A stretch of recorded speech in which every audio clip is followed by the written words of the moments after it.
Hello बच्चों, let's see this question. The question says a point source of light S is placed at the bottom of a vessel containing a liquid of refractive index 5 by 3. A person is viewing the source from above the surface. There is an opaque disk of a radius 1 centimeter floating on the surface. The center of the disk lies vertically above the source S. The liquid from the vessels is gradually drained out. What is the maximum height of the liquid for which the source cannot seen from the above? देखिए, यहाँ पर एक source रखा हुआ है। ये एक पानी यहाँ तक भरा हुआ है और ऊपर एक डिस्क रखी हुई है और उस डिस्क के सेंटर से जस्ट नीचे क्या रखा हुआ है, एक सोर्स रखा हुआ है।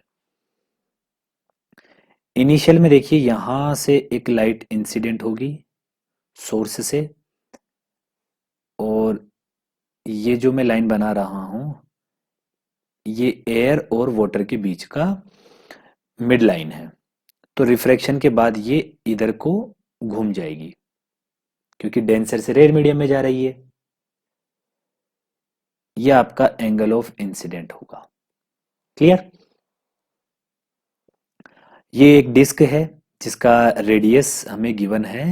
Radius of disc R is equal to 1 centimetre, और जो भी लिक्विड है उस लिक्विड का रिफ्रैक्टिव इंडेक्स हमको गिवन है 5/3। अब क्या किया कि यहां से एक पानी बाहर निकल रहा है। देखिए यहां लिखा हुआ जो भी लिक्विड है, द लिक्विड, यहां से पढ़िए, the liquid from the vessels is gradually drained out. मतलब यहां से जो भी लिक्विड है ये ग्रेजुअली धीरे धीरे धीरे धीरे बाहर निकल रहा है। तो बाहर निकलने पे क्या होगा कि ये जो डिस्क है ये भी नीचे आएगी क्योंकि वाटर लेवल डिक्रीज होगा। तो एक टाइम ऐसा आया कि मान लीजिए ये डिस्क यहां पे आ चुकी होगी। ये डिस्क क्या हो चुकी होगी, यहां पे आ चुकी होगी। क्लियर? और हमसे क्या पूछा गया है, हमसे वो जगह पूछी गई है व्हाट इज द मैक्सिमम। देखिए यहाँ पे क्वेश्चन में, यहाँ देखिए वापस से, यहाँ what is the maximum height of the liquid for which source can not seen from the above. जब तक लाइट जो है अगर ये बाहर आती रहेगी तब तक हमें क्या होता रहेगा, दिखता रहेगा।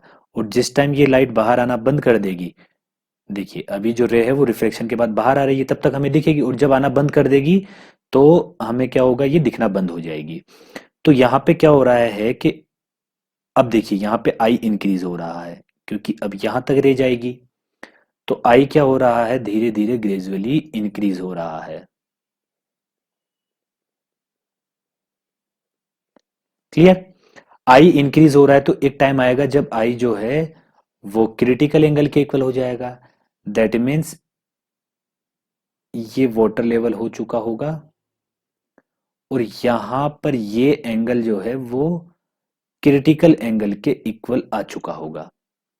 और हमें पता है जब क्रिटिकल की कंडीशन आती है, थीटा इज इक्वल टू आई सी होता है, तब रे जो है वो इधर ना जाके और जो उनके बीच की सरफेस होती है, एयर और लिक्विड के बीच की सरफेस होगी, उसके अलोंग वो बेंड हो जाती है।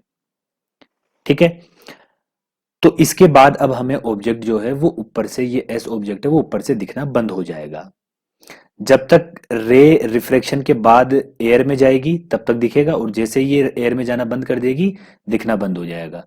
तो रे इधर जाएगी तब हमें दिखना बंद हो जाएगा। ये वो केस रहेगा।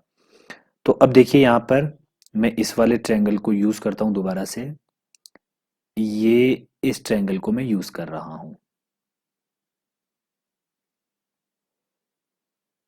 देखिए अगर ये थीटा सी है तो ये भी थीटा सी होगा, means I C, critical angle. तो मैं इस वाले ट्रायंगल का यूज कर रहा हूं।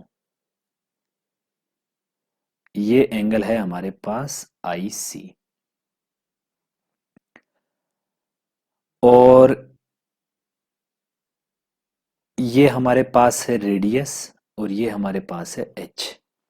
अब मैं यहाँ पे क्या करता हूं कि देखिए क्रिटिकल एंगल की कंडीशन आ चुकी है, तो साइन आई सी, क्रिटिकल एंगल का साइन जो होता है साइन थीटा, वो होता है 1/म्यू के इक्वल। तो साइन आई सी हमारे पास यहाँ हो जाएगा 1/म्यू सी का जो वैल्यू है, म्यू का जो वैल्यू है वो है 3/5, क्योंकि जो लिक्विड था, ये लिक्विड, उसका वैल्यू कितना था 5/3, तो ये हो जाएगा 5/3। तो यहाँ से साइन आई सी हो गया 3/5। अगर साइन थीटा 3/5 है तो आई सी हमारे पास यहाँ पे हो जाएगा, जो एंगल ऑफ क्रिटिकल एंगल है वो हमारे पास हो जाएगा 37 डिग्री। अब ये आया हमारे पास क्रिटिकल एंगल, लेकिन हमें तो हाइट निकालनी है। अब इस वाले ट्रायंगल में देखते हैं, इस वाले ट्रायंगल में, इस ट्रायंगल का यूज मैं कर रहा हूं। Tan I C is equal to R/H हो जाएगा। टेन आई सी जो है वो है 37 डिग्री, R का वैल्यू है 1/H, तो H हमारे पास हो जाएगा 1/1037। 1037 हमारे पास होता है 3/4, 3/4 ऊपर चला जाएगा। ठीक है, तो हमारे पास H जो है वो आ गया 4/3। तो जब लिक्विड की डेप्थ जो है वो H के इक्वल, मतलब 4/3 के इक्वल हो जाएगी, तब हमें ऑब्जेक्ट दिखना बंद हो जाएगा। तो the final answer of height of liquid H is equal to 4/3। Hope you understand it well. Best of luck.